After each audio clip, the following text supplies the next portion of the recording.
저희 회사의 창업 이념, 창업을 할 때 가장 기본적으로 제가 생각했던 부분이 첫째는 생존이라는 겁니다. 생존. 기업은 절대로 망하면은 안 됩니다. 반드시 살아 있어야 되는 거예요. 왜냐하면은 제가 한번 망해봤더니 이 망하는 것 자체가 범죄 이상의 어떤 피해가 발생을 하는 거예요. 그리고 경영자도 실패를 하게 되면은 사실은 범죄자 취급을 받습니다. 그래서 절대로 망하면은 안 되겠다. 그런데 망하지 않으려고 하면은 망하는 이유를 알고 있어야 되고, 그리고 거기에 대한 대비책을 가지고 있어야 된다 하는 거예요. 기업이 망하는 이유는 간단합니다. 비용 때문에 망합니다. 비용이 발생 안 하면은 그냥 문 열어놓고 그냥 계속 가도 돼요. 그런데 이 고정적으로 발생하는 비용 때문에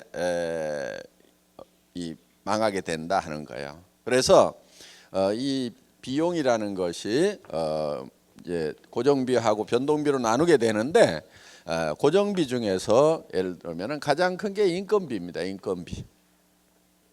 그리고 이제 사람이 있으면은 사무실도 있어야 되고, 이런 임대료가 나가게 되고, 기타 등등 회사가 존립하는 데 있어서 필요한 그런 비용들이 나가는데, 이 인건비를 줄일 수 있는 범위 내에서는 완벽하게 줄여야 되겠다. 그러면은 완벽하게 줄이는 것은 어디까지 줄이는 거냐면은 제로화 시키는 거예요. 제로화. 그렇죠? 제로가 돼 버렸어. 그러면은 더 이상 줄일 수가 없어요. 그게 이제 절대치가 되겠죠. 그래서 비용이 발생하는 가장 큰 요인인 사람을 줄이는데, 제로 상태까지, 그러니까 무인 상태까지 줄이겠다 하는 거예요. 그래서 저희 회사에 지향하는 그 경영 방침 중에 하나가 무인 회사를 만들겠다 하는 것이 목표입니다. 그렇게 하려고 하면은 이제 전산화를 해야 된다 하는 거예요. 전산화를 통해서 컴퓨터가 대신 일을 할 수 있도록 함으로 말미암아서 인원을 극소화해야 되겠다 하는 거예요. 왜냐하면 성장에 따라서 거기에 이런 인력을 확충을 하고 거기에 맞춰서 비용이 성장하는 데 따라서 점점 증가를 하게 되는 겁니다. 그런데 이 매출은 어느 상황에서 급격히 감소를 하는 그런 사태가 생길 수도 있는데, 인력을 급격하게 그만큼 줄이기가 힘이 드는 거예요. 그러다 보니까 이제 그 인력에 들어가는 비용을 감당을 못해서 기업이 도산을 해버리는 경우가 있다 하는 거예요. 그래서 저희 회사는 절대 망하지 않는 회사를 만들어야 되겠다. 저는 뭐 월급쟁이 시절에도 뭐 공장도 짓고 뭐도 하고 다 잘 했어요. 성공적으로 잘 했는데, 제가 이제 제가 기업을 창업을 해서 인터넷 백화점을 차려 가지고 이 일을 하다가 망했어요. 망한 요인은 지금은 이제 인터넷 쇼핑하고 하는 것들이 아주 일반화되어 있지만은 13년 전, 14년 전만 하더라도 그렇게 일반화되지가 않았었습니다. 그래서 시대를 너무 앞서가다 보니까 시대가 나를 못 따라오는 거예요. 그러다 보니까 쫄딱 망한 거예요. 그래서 기업은 절대로 망하면 안 된다. 그러니까 망하는 원인이 뭐냐면은 바로 비용 때문에 망한다. 저희 같은 회사는 특히 인건비를 줄여야 되겠다. 인건비를 줄이면은 사무실 임대료도 줄일 수 있고 모든 비용들을 다 줄일 수가 있어서 결국은 무인 회사를 만들어야 되겠다. 무인 회사를 만드는 방법은 전산화를 통해서 사람이 없어도 컴퓨터를 중심으로 돌아가는 회사를 만들어야 되겠다 하는 것이 이제 저희가 생존에 대한 기본적인 생각입니다. 자, 두 번째는 속도라는 겁니다. 속도. 자, 이제 생존하니까 존재는 하죠. 그러면은 그 다음에는 성장을 해야 되는데 활성화시키고 하는 개념은 속도의 개념이에요. 그래서 덩치를 키우기보다는 속도를 빨리 하는 것이 굉장히 중요합니다. 자, 이런 개념이에요. 이런 파이프가 있어요. 여기에서도 물이 나오고 여기에서도 물이 나옵니다. A와 B가 있어요. 어느 파이프에서 물이 많이 나올까요? 그런데 다 B라고 생각을 하지만은 여기에다가 속도의 개념을 집어넣어 가지고 여기에서는 사정없이 빠른 속도로 나오는데 여기서는 줄줄줄줄 쏟아져. 그럼 어디가 더 물이 많이 나올까요? A가 더 많이 나올 수 있다 이거예요. 이 파이프의 사이즈는 B용이라고 볼 수가 있고 이 비용은 적게 들이고 속도를 늘림으로 말미암아서 효율을 증대시킨다는 이런 개념입니다. 그래서 이런 인프라를 늘리는 것이 아니고 속도를 증가시킴으로 말미암아서 효율을 높이겠다는 그런 이제 효율적인 측면이 있고요. 그다음에 또 한 가지는 우리가 조직을 성장시키는 방법에 있어서 곱셈의 법칙. 그러니까 보통은 덧셈으로 이렇게 나갑니다. 그리고 우리 머리 구조가요, 더하기 빼기는 아주 능숙하게 정확하게 하는데 곱하기의 개념이 감이 잘 안 잡혀요. 우리의 감각하고 실질적인 곱하기의 결과하고는 차이가 굉장히 많습니다. 예를 들면은 월급을 주는데 오늘 1원, 2일 날은 2원, 3일 날은 4원, 4일 날은 8원 이렇게 해가지고 31일까지만 주면은 월급이 얼만큼 될 것인가 하는 거예요. 계산을 해보면은 20억이 넘어갑니다. 자, 여기 보세요. 네. 그러니까 우리가 생각할 때 오늘은 1원, 그 다음 날은 2원, 그 다음 날은 4원, 8원, 16원, 32원 뭐 이렇게 가면은 사실은 첫날 1원으로 시작했으니까 30일 돼봐야 뭐 몇백만 원 되겠지. 우리 머리는 되게 그렇게 생각을 밖에 감이 안 와요. 그런데 실제로 계산을 해보면은 31일 한 달만 그렇게 가더라도 20억이 넘는 돈이 발생을 한다 하는 거예요. 그러니까 우리의 사업의 성장 속도는 곱셈의 법칙이 적용이 되고 있다 하는 겁니다. 승수가 적용이 되고 있다 하는 거예요. 그렇기 때문에 이게 이제 이 계산이 잘 되는 머리를 가지고 있어야 됩니다. 그래서 뭐를 믿어야 되냐면 자기의 감각을 믿는 것이 아니고 이 수학이 계산해 놓은 이거를 믿어야 되는 거예요. 그러니까 이 세상은 어떻게 보면 수학으로 만들어졌다고 하죠. 어마어마하게 높은 빌딩 짓죠. 한 100m 넘어가는 빌딩 짓죠. 그거 수학으로 계산하니까 그걸 짓는 거예요. 보통 사람들 생각할 때는 그런데 그 밑에 이런 빔을 보면은 이게 이 빔이 과연 이 100m가 넘는 300m가 넘는 100층이나 되는 이 건물을 버틸 것인가 못 버틸 것 같은데 건축 설계하는 사람들은 다 계산을 해서 정확하게 버틸 수 있도록 계산을 해놓은 거예요. 그러니까 그 건물이 버티고 있단 말이에요. 우리가 느끼는 감각하고 실제로 수학적으로 계산을 했을 때하고는 다르다. 그런데 우리는 뭐를 믿어야 되냐면 수학이라는 걸 믿고 가야 된다 하는 거예요.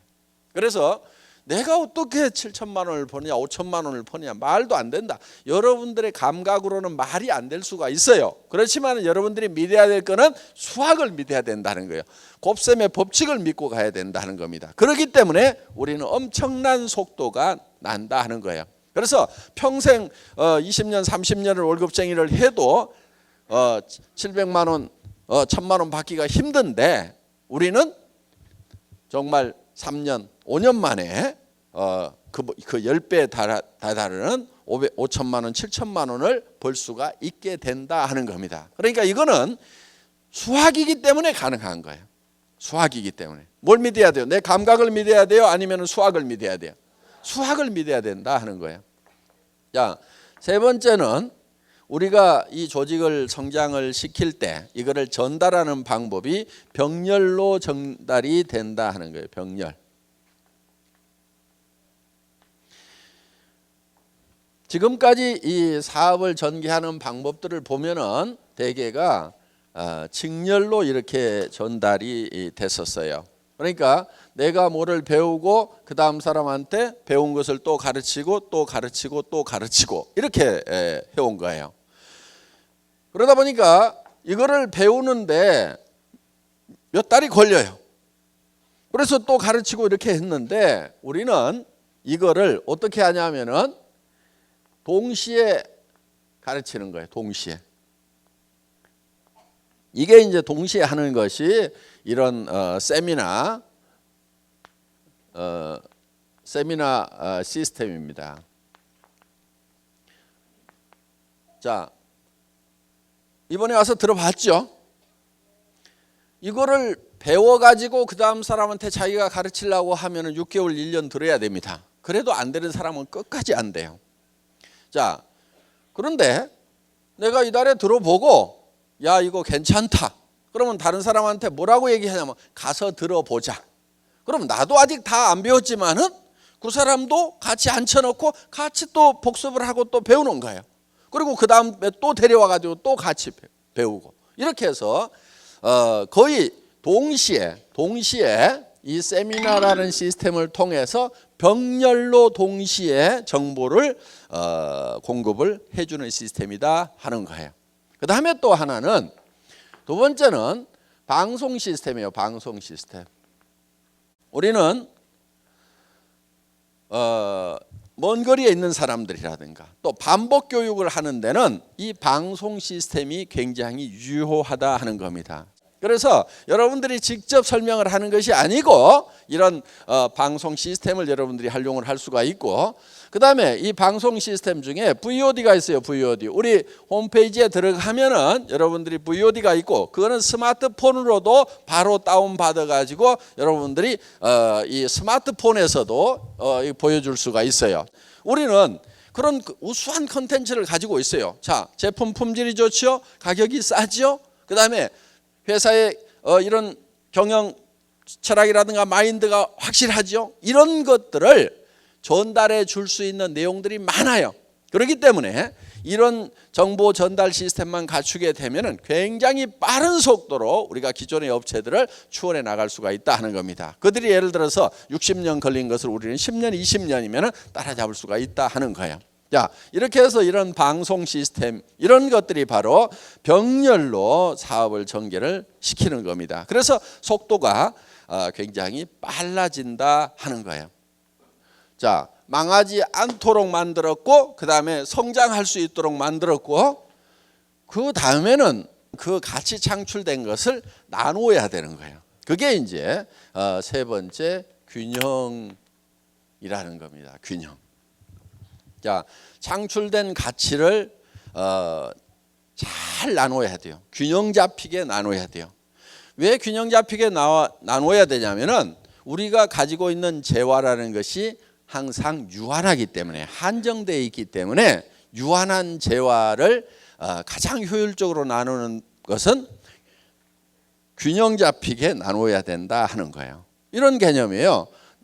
나무통 이론인데 예를 들어서 이런 옛날 나무통 있죠. 이렇게 판자를 가지고 이렇게 만들어 놓은 나무통이 있어요. 그러면은 이 나무통에다가 물을 가장 많이 담는 방법은 이 나무의 높이를 똑같이 해줘야만이 가장 물을 많이 담을 수 있어요. 어느 한 판자 하나를 이렇게 높이고 이 판자를 이렇게 낮추면은 이 높은 걸로 물이 담기는 것이 아니고 어디에 담겨요? 제일 낮은 수준으로 이 수준밖에 물이 안 담기게 된다 하는 거예요. 그러면은 자, 그 불균형이 생기게 되면은 누군가는 손해를 봤다고 생각하고 떠나버리게 된다 하는 거예요. 자, 그러니까 우리 주변에 우리가 있으면은 우리 주변을 우리를 구성하고 있는 이 구성 요소들이 있어요. 그걸 이제 기업에서는 되게 고객이라는 표현을 쓰는데 내부 고객이 있고 외부 고객이 있어요. 그러면은 자, 애텀이라는 회사가 있으면은 우리의 고객 중에 우리 사업하시는 분들이 외부 고객이죠. 사업자들이. 그렇죠? 그럼 여기는 뭘로 나눠줘요? 수당이라는 걸로 잘 나눠줘야 된다 하는 거예요. 이 수당도 나눠줄 때 어떻게 나눠줄 거냐 하는 거예요. 어떻게 나눠줄 거냐? 자, 어떤 회사는 이 수당을 일부 사람에게 사정없이 많이 이렇게 줘버리는 경우가 있어요. 수당이 받는 분포를 보면은. 그래서 스타 플레이어를 만들어 가지고 예를 들면은 1년에 막 100억도 수당을 받아. 한국에도 그렇게 받는 사람이 있어요, 지금. 한 100억 받아.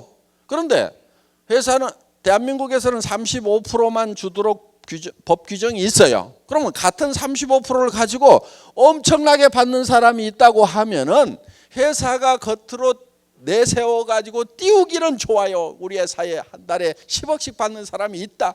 이렇게 띄우기는 좋은데, 그런데 그 10억을 준 걸 어디서 갖다 준 거냐면은 이 사람들을 쫄쫄 굶기면서 여기다 갖다 줬단 말이에요.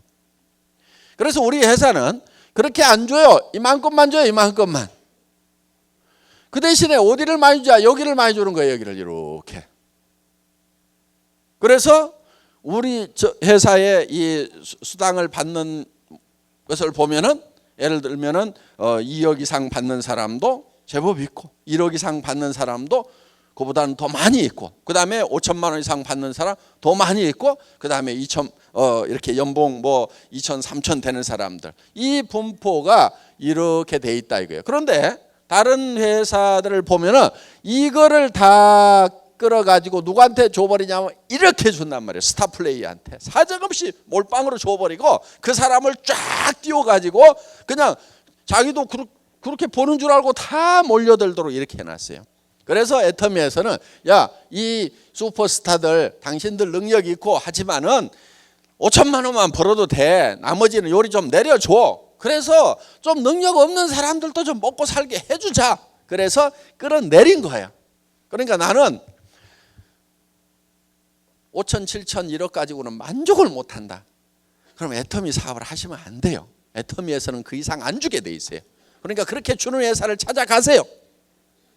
분명히 안 나온다고 그랬어요. 왜 안 주냐고 나중에 얘기하지 마세요. 예, 미리 말씀드립니다. 그렇게 줄 수 있는 회사로 가시라 하는 거예요. 저희 회사는 5천만 원만 벌어도 한 달에 5억 버는 사람이나 한 달에 5천만 원 버는 사람이나 삶이 제가 봤을 때는 비슷해. 그래서 5천만 원 받는 사람이나 5억 받는 사람이나 삶의 질에 있어서는 비슷하다. 그래서 재화라는 것은 한없이 많다고 그래서 효용이 한없이 올라가는 게 아니에요. 이 한계 효용의 법칙에 의해 가지고 많아지면 효용이 떨어져요. 그러니까 이렇게 많아지면은 효용이 떨어지니까 이걸 효용 있는 쪽으로 낮추자 하는 거예요.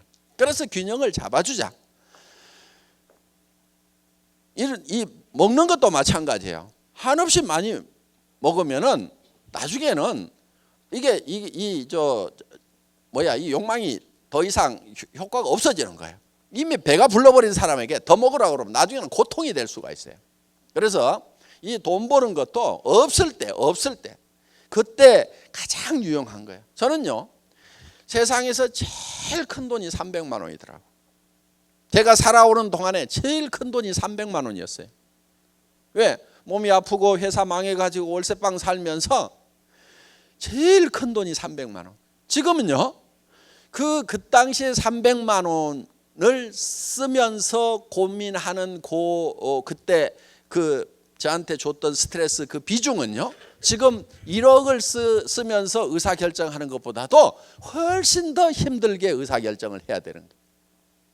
그러니까 지금 저한테 1억이 큰 것이 아니고 제가 월세방 살이 하던 시절에 300만 원이 지금 1억보다도 훨씬 더 큰 돈이에요. 여러분들도 마찬가지일 거예요. 지금 1억보다도 더 큰 돈이 생활비 300만 원이 훨씬 더 커요. 그러니까 여기에다가 효용이 낮은 쪽에다가 이렇게 쌓아놓을 것이 아니고 300만 원 벌 수 있도록 500만 원 벌 수 있도록 이쪽으로 내려주자 이거예요. 그러면은 우리가 가지고 있는 재화의 효용이 전체적으로는 올라가는 거예요. 이걸 극대화시킬 수 있는 거예요. 그래서 한쪽으로 쏠리는 것을 잡아줌으로 말미암아서, 균형을 잡아줌으로 말미암아서 우리 안에 쌓여 있는 재화의 효용을 극대화시키겠다 하는 것이 이제 이 수당 체계에 있어서도 균형 감각을 가지고 만든 거예요. 어떻든 그렇게 이제 예를 들면은 초기 사업자한테는 얼마를 줄 것인가. 예를 들면 판매사 가는데 얼마죠? 250만 PV, 250만 PV죠.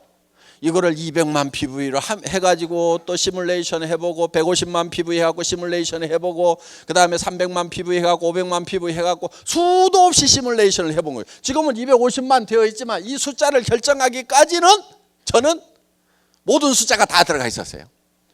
그래서 그 다음에 250만 해가지고 판매사 가는 거하고 100만 해가지고 가는 거하고 100만이 더 좋을 것 같죠. 그런데 문제는 뭐냐? 나오는 수당은 그만큼 줄어드는 거예요. 그러면 여기서 도전을 할 만한 가치가 계단처럼 돼 있어야 돼요. 계단, 이렇게 계단이 있죠. 이게 이 계단이라는 것이 너무 크면은 아이고 못 올라가겠다, 안 올라가. 너무 짜잘하게 해놓으면 어떻게 하느냐? 여기서 여기를 안 가. 왜? 올라가 봐야 별 볼 일 없으니까. 그래서 계단의 사이즈를, 크기를 적당하게 잡아내는 거. 도전해서 받으면 상당히 기분이 좋고 도전을 해볼 만큼 만만하게도 보이고, 요게 이제 숫자가 전부 심리적인 부분까지 다 반영이 돼야 되는 거예요. 그러니까 경영자가 현장에서 뛰어보고 사업을 해보지 않았으면 이런 숫자를 못 만들어내는 거예요. 그런데 저는 사업자도 해봤다고 그랬잖아요. 제가 현장에 감각이 있으니까 어느 정도 계단을 사이즈를 해야 되는지를 만들어낸 거예요. 어떻든 이런 걸 가지고 이렇게 이제 밸런스를 잡아놓은 거예요. 이게 전부 다 균형을 잡은 거예요. 그래서 사업자들은 수당 면에서 이 균형을 잡는데 위에하고 중간하고 밑에하고를 어떻게 해놓을 거냐. 그런데 밑에다가 너무 많이 주다가 위에가 적어버리면은 안 해버려. 그렇죠. 그 다음에 밑에를 조금 주고 위에를 너무 많이 주면은 밑에서 힘들어서 나자빠져. 그러면 위에 올라갈 수가 없어. 그래서 이제 이걸 적당하게 이걸 균형을 잡는 그 작업이 있었다 하는 겁니다. 그 다음에 사업자 옆에 소비자가 있어요. 소비자. 이 소비자한테도 적당하게 돌려줘야 되는 거예요. 예를 들면은 사정없이 더 싸게 했어. 그랬더니 수당 줄 돈이 없어. 그럼 돼요, 안 돼요? 안 되죠. 그러면 안 되는 거예요. 그래서 여기 있는 제품들을 보면은 가장 기본적으로 우리를 받쳐주는 것은 결국은 소비자예요. 그렇죠? 그래서 우리 회사는 사업자가 소매 마진을 붙여서 팔아도 소비자들이 이익이 될 만큼 그만큼 소비자 이익을 많이 챙겨놨다 하는 거예요. 그래서 우리 사업자들이 회원이 130만이 넘어갔다고 하지만은 실질적으로 대부분은 소비자들입니다. 소비자들. 그냥 물건만 쓰기 위해서 등록하고 회원 등록하면 싸게 쓸 수 있거든. 이러니까 등록한 사람들이 70% 80%예요. 그래서 소비자의 이익도 우리는 적당하게 잘 챙겨놨다. 여기에도 나눠준다 이거예요. 분배를 해주고 있다 이거예요. 자, 사업자한테도 수당이라는 거, 이건 35% 나눠주게 돼 있어요. 35% 나눠주고 소비자한테는 더 좋은 거를 더 싸게 팔고, 그러면 그들에게도 이익을 나눠주는 거죠. 자, 그 다음에 여기에 생산자들이 있어요. 이 생산자에게도 이익을 나눠줘야 돼요. 유통업자가 칼자루 쥐고 있다고 그래가지고 사정없이 두들겨 패가지고 다 빨아먹어 버리면은 그럼 생산자가 살아요, 못 살아요? 죽어버려요. 그러니까 그렇다고 생산자가 거품 붙여가지고 바가지 씌우도록 놔두면 절대 안 되죠. 그거는 안 되지만은 생산업체가 죽어버릴 만큼 빨아먹어버려도 안 된다 이거예요. 그러니까 여기도 적당하게 균형 잡힌 분배를 해줘야만 된다 하는 겁니다. 이렇게 해서 어떤 재화가 이렇게 쓰이게 되면은 거기에 따른 다시 동기가 유발이 돼가지고 추가적인 액션이 나옴으로 말미암아서 이것이 우리에게 더 큰 이익으로 돌아올 수 있도록 피드백 될 수 있도록 해야 된다 하는 겁니다. 자, 여기에 물류회사라든가 여기에 우리 옆에 이렇게 우리한테 벌어먹고 사는 사람들이 많이 있어요. 이 사람들에게도 이익을 적당하게 나눠줘야 된다 하는 거예요.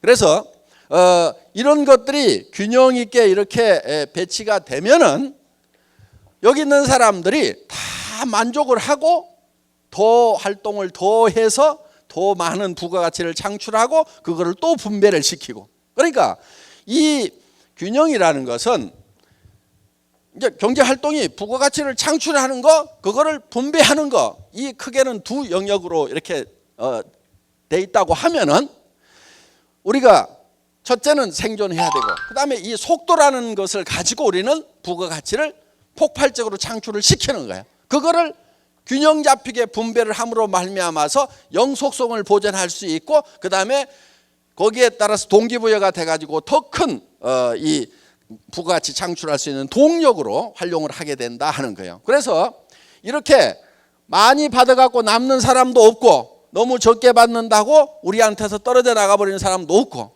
자, 여기에는 경영자도 있겠죠. 경영자. 그렇죠?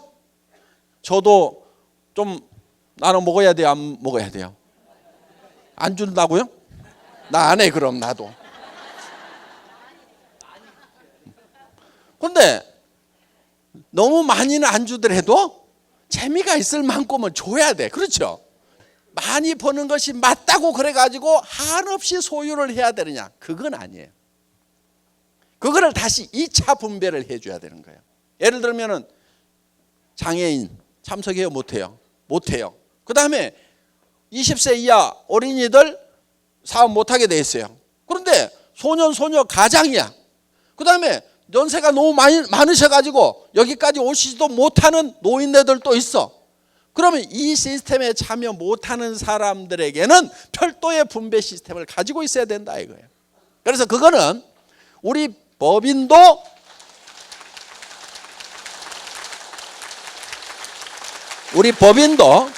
그 시스템에 참여를 할 거고, 저도 개인적으로 보는 것이죠. 그러면 거기에 대해서 또 다시 제2차적인 분배를 할 수 있는 시스템을 갖춰야 된다 이거예요. 그렇지 않으면 제가 1%가 돼버려요. 1%.